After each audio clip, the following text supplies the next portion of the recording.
Генералните избори имат нужда от една твърда ръка, каквато е ръката на басейнова дирекция.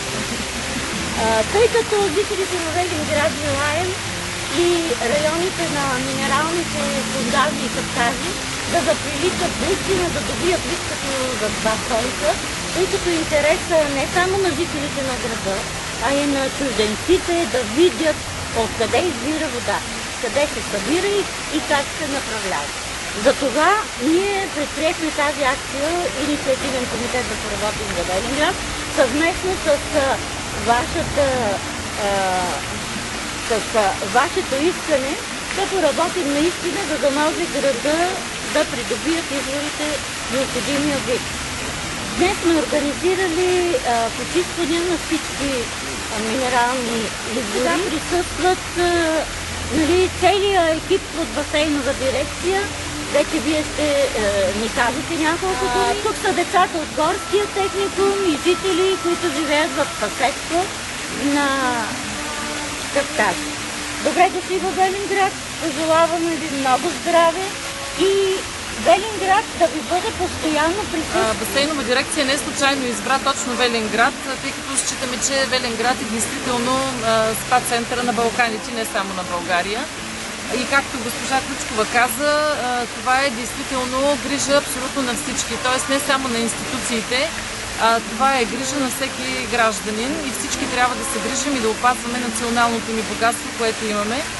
Благодаря за отклика на господин Бабучи, че общината също е съпричастна, тъй като в крайна сметка изворите са държавна собственост, се грижа на басейнова дирекция, на под цялата мрежа и използването и опазването на този ресурс е грижа пък на общината.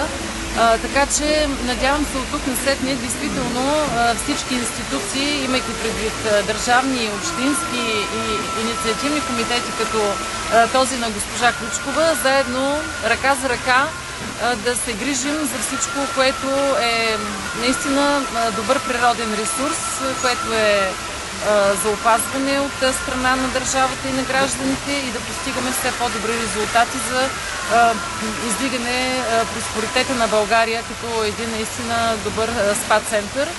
Днес с мен са достатъчно колеги от басейнова дирекция, които се включват в тази инициатива. Искаме да покажем, че наистина това е дело на всички. Госпожо Тунтова, уважаема госпожо Кличкова, уважаеми дами и господа, искам да кажа на всички вас добре дошли на днешното мероприятие 22 април, Международния ден на земята. Приемете поздравите на господин Иван Лебанов, който също ви поздравява за тази инициатива. Идвайки тук, ние всички показваме, че сме съпричастни към хората на планета, които всички ние желаем да живеем в по-здравословна, по-чиста околна среда.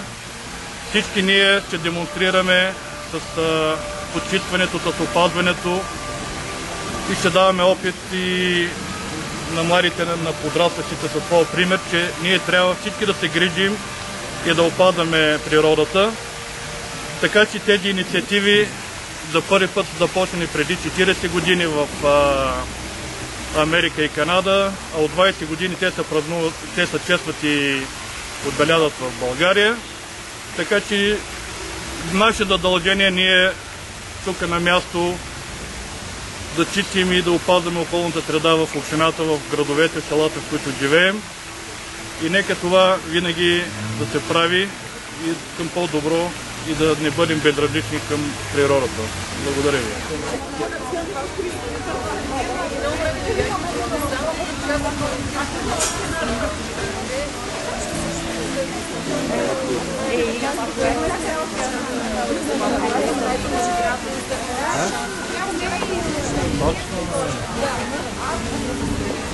Аз на Георги не съм взела, той не ще остана.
Мога се аз да съм се скъпила.